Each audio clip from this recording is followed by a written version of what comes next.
Well, hello there, you tuberubers and tuberettes alike. It's a short talk in the trailer park with an old guy, and I just thought I'd kind of drop in. I'm gonna get up here a little closer here, a little more personal. How about that? It's a Friday, and guess what the day it is? It's the 19th. Yay! We finally might be able to hear the end of that blather and nonsense about this stupid rock that's going by. Atlas, I3 Atlas or whatever the heck it's called. I mean, please. There's so many goofy posts out there that are just they're just running their mouth. And this is, let's say, a weird rock with a lot of anomalies, and it's heading out to beyond the solar system again. And you know the fuss and the fidgeting has been about today because this is the closest it will pass by the Earth. And the best number I had, I got a hold of it the other day. And dogs are noisy over there. The best number I got was 1.8 AU, which is well, it's about 93 million miles to the Earth. That from Earth to Sun, I mean, that's 1 AU, astronomical unit. Well, 1.8. Let's see here. That's going to come out 72 more or less. It's going to be 160 million miles away. And this is the big hoodoo. You know, oh my gosh, is it the end of the world? Oh, are the aliens going to show up? And you know, like as if there's aliens riding around inside of big green rocks. But anyway, I'm glad that's going to show up in the history books as a big nothing burger pretty soon. And I'm sitting here thinking, well, you know, I'm going to try to keep busy today. I did a little repair on my plumbing stuff in the back this morning. That was about a 5-minute job. And then there's a lady I know at church who has got some issues with a couple of faucets at her house, and I've agreed to stop by her place around 2 o'clock and take a look at it. You know, maybe I can help her out. And I think one of them might need a cartridge, and the other one or two might be the aerator at the end. When you have a lavatory faucet, you know there's a crook of the neck, and almost all lav faucets there's a valve body inside, and then the water cycles through a little tube, a little 3/8 tube, and you don't see any of that stuff because it's hidden inside the arm of the lav faucet. Well, when that aerator at the end gets all clogged up, we've got a lot of calcium and minerals in the water here, and it'll begin to slowly back up inside the faucet body itself, and then it shows up at the base. Well, there's nowhere for it to go, so it drips through underneath, except underneath the faucet. And so I'm going to take a flashlight over there, and who knows, maybe I can help there. And hey, today I found an opportunity. I've been looking around for some part-time work. Oops, kicking the lens around. I've been looking around for some part-time work, and I might have found something. There's a place called Monte Vista, and they do apartment maintenance. And I took a look at some of their apartments. They're kind of ghetto, so it would be dealing with some older buildings, that's for sure. And so I don't know. I told the guy, you know, I've got my limitations with this crazy. Have you? I think I mentioned this before. You know, nobody ever actually gets the flu. And by the way, there's supposed to be a killer diller, a variety of the junk floating around where the experts are warning us that you really need blah blah blah. You know, a vaccine again. So of course I'm going to ignore that. But the point is that when you have all the experts agreeing on something, you got to kind of wonder. You remember that whole COVID fiasco? I remember all that smoke and mirrors. And do you remember the hokey pokey that they began that with? The Chinese ostensibly um, found that in Wuhan there was a meat market, right? An open air market, and supposedly there was a bootleg bat meat salesman in there somewhere, and somehow he sold some bad bat meat, and somehow it crossed with a pangolin or something, and poof, there's the virus that just showed up. And of course, research later showed no, that was an engineered virus, and was it about 4.5 blocks away from the meat market was, strangely enough, a high-level research lab for doing research on what? Bat viruses, right? There was one of the world's leading experts in there, and she knew all about these bats, and So the thing is that I'm just looking at these little Chihuahua dogs hanging around here. I never noticed those guys before. They're minding their own business. I'll leave them alone. But this place is just overrun with stray cats. We had a lady over yonder here. She passed away after the fiasco that we just discussed. She took the warped needle, and probably 2.5 weeks later, she was gone. And I know a lot of good people who died. I know that a lot of good people died, and a lot of people have been injured by this so-called repair. And I hope this doesn't get me banned on this video, but you know, there's plenty of evidence out there from the guys that do what do you call it, morticians, showing that ever since that so-called miracle drug was produced, a lot of their dead guys are showing these weird fibrous objects inside their blood vessels, like arteries and stuff. It's sort of like this stuff looks like, you know, spaghetti from hell or something, but they just pull this stuff out of the arteries and veins because it's so bad that they can't even get embalming fluid in there. Now, all the arteries are all clogged up. So anyhow, I'm kind of come back to the point here. And apparently there was one that I've stumbled. You know, this is what old guys do. Kind of like, well, where was I? And it's like, I'm hoping you know. But anyway, it's a good day to be alive, and I thank the Lord. Christmas is coming up 1 week from yesterday. So, you know, to me, Christmas, and I kind of wanted to make another Christmas video because, you know, there's a young pastor guy down at our church, and his way of describing what he does for a living. He's a minister on the NMSU campus out there, and it's a Reformed University fellowship. So he says, my job is I get to brag about Jesus. And so I got to thinking about it. You know, the Christmas is coming up, and you know, I was talking the other day, I saw some of these yard ornaments in people's yards that, you know, all these super smiley fluffy things and jack-in-the-box people and elves and Santa Clauses and whatever. I mean, you want to put all that stuff in your yard, knock yourself out. But I don't decorate. It's like my idea of decorating might be to light a candle or something. But the message of the Word, the message of the Bible to us is that there came a day when everything changed, and yet almost nobody noticed. In the ancient world in Israel, the shepherds were about as low as you could get on the cultural, you know, totem pole, and they were among the first to hear. It'd be like, you know, talking to guys who were, you know, dumpster divers looking for aluminum cans or something like that, and said, "Hey, come see the greatest miracle since creation, the biggest news since Noah, the biggest news ever." Born this day in well, we don't actually know the date Jesus was born. Okay, so some folks get all hurt about that. Well, we don't really know that. That's fine. He was born at least on one day somewhere, so choose one. Record keeping wasn't the same as we do now, and so we've got a good grip on more or less when. But the issue is that he's the promised son. Promised even to Eve, our original mother. All of us had the same mom and dad at the beginning, Adam and Eve. And so in a way we're all related, but there's two peoples now. There's the unbelievers, and then there's the believers. There's those who will hear God's word. And by the way, I wanted to put in a little advertisement here.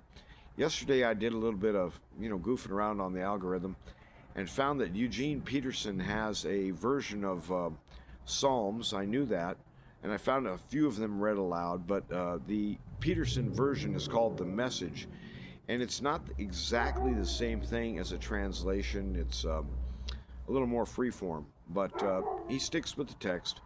Anyway, I listened to probably the first 4 or 5 chapters of the book of Revelation yesterday, and I like the Peterson viewpoint, the Peterson take on it. He's an excellent writer. So anyway, if you need some words to hear, listen to the word of the Lord, and you'll prosper. I believe you. I believe that, I mean. And so we're bragging about Jesus this time of year, except you'd hardly ever know it. I mean, I saw a little post says Jesus is the reason for the season. That's kind of a cliche, but it's true enough. And so I don't say things like season's greetings to people. It's like, no, we're talking about the biggest day ever. And so what happened way back when was that something new began. An invisible kingdom is now in earth. There are actually two kingdoms. There's the kingdom of this world, and then there's the kingdom of heaven. And the king of heaven, Mr. King himself, is that little baby boy in Mary's arms. And he done growed up.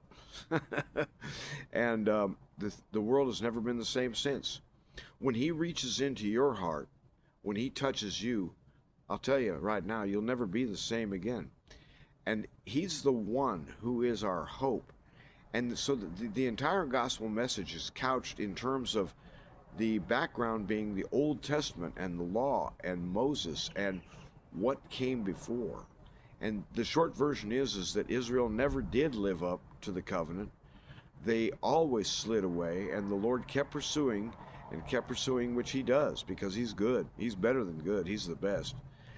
And yet what happens is that there became a division, and there's a division now among people. You'll see it all over the world. Some people just will not and cannot tolerate words considering the reality of Jesus. But there's another group, and they prosper in the Spirit, it's called. And so you have two ways of prospering. You can prosper financially, you can prosper in terms of respect, and in terms of maybe your a strong family, and all those are good things. But the real difference is that in the spiritual sense of Christ, and what I mean is that living principle in the Bible, the Spirit is sometimes described as a little bit as moving water, the sound of rushing water, or the sound of wind moving through the air. That Spirit is moving among the people of God today, and he will continue, because he's gathering a host. He's gathering a number of witnesses and followers that cannot be numbered by man. And there's an episode in the Old Testament, and I don't know how applicable this is, but David at one point decided to do a census of Israel, which was apparently a real bad idea, kind of irritated the maker. And so I don't even think it's legal to try to get a total head count on the redeemed, but it's more than you can count. And so, the thing is that we have this new thing in the world, and Jesus, who is the covenant keeper, he's the one who cut the covenant with the Father and kept covenant, fulfilled all of the duties, all of the responsibilities, and sat down victorious. He was raised again from the dead because death could not hold him, and this has to be part of our Christmas message. The same baby Jesus who was born way back when is still alive and breathing in the same body, and he's still gathering children, and he's still spreading his word. Our job in the world as believers is to tell the world, tell them about God, and tell them about the Son who has come to fulfill covenant for all of his children, because he did what we could not and really would not do. And so you have a picture in Abraham's day of the covenant being cut, but Abraham didn't participate. He got a serious case of the snoozies, and he saw something like a smoking pot and something other floating in between the pieces he had divided. And this is indicating, I believe, and I think there's good scriptural, backing behind it, that God would keep covenant not only from his side, which is not surprising, but he would fulfill man's side too. And the only way that God could fulfill man's covenant would be as the head of the race.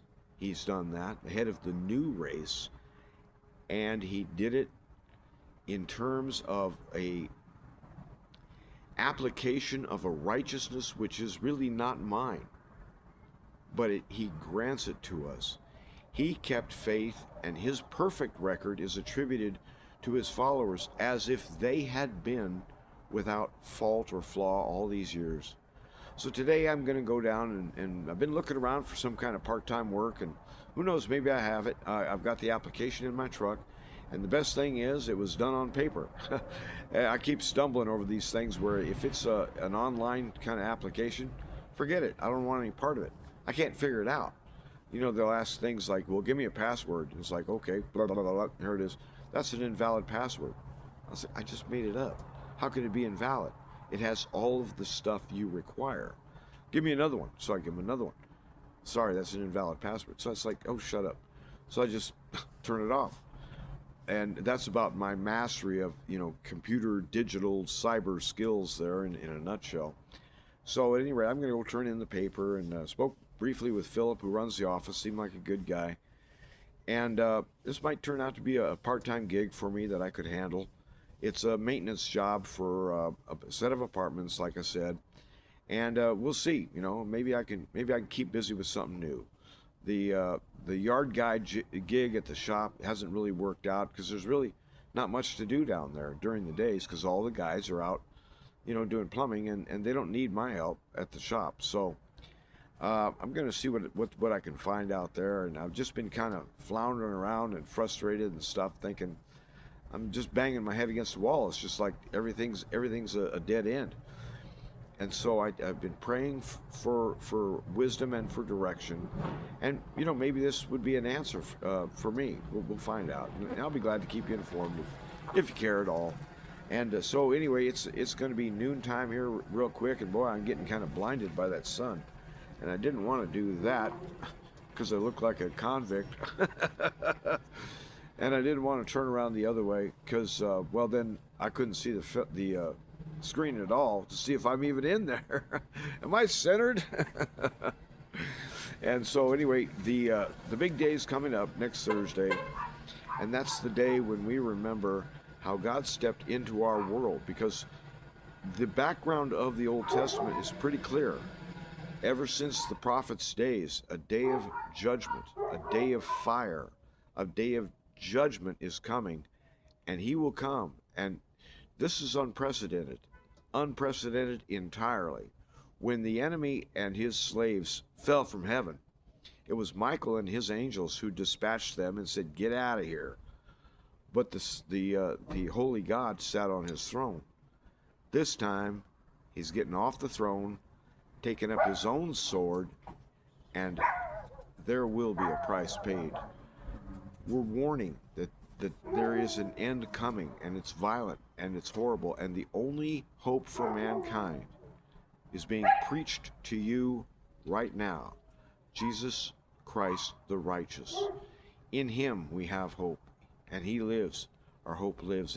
Yes, sir, he does. So I hope that you have indeed a merry and very merry Christmas, and go ahead and have a happy New Year while you're at it. Who knows what's going to happen in 2026? I keep looking at all this doom and gloom stuff about the dollar blowing up and the stock market falling apart and yada yada. And I never know if any of this stuff's even real, but we'll find out, I guess. And you got to keep on keeping on doing what you do, and taking care of the things that you're responsible for. And the big things, well, let's face it, what is one old plumber going to do? There's that fiasco going on down in Venezuela right now, caused by the U.S. I've given up on Donald Trump. I was kind of sort of a supporter there for a while, but he's just as bad as these neocons who want to go, bomb Iran into oblivion. In fact, I think he still wants to do that too in his spare time.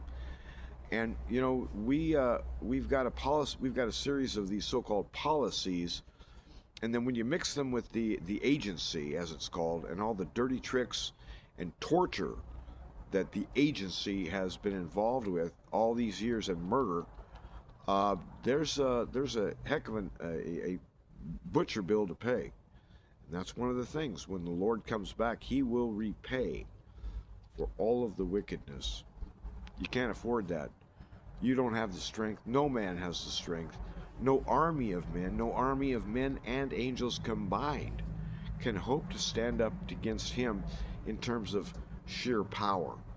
When he comes to unmake and to burn down, by golly, you'll know it's real. And by then it's too late.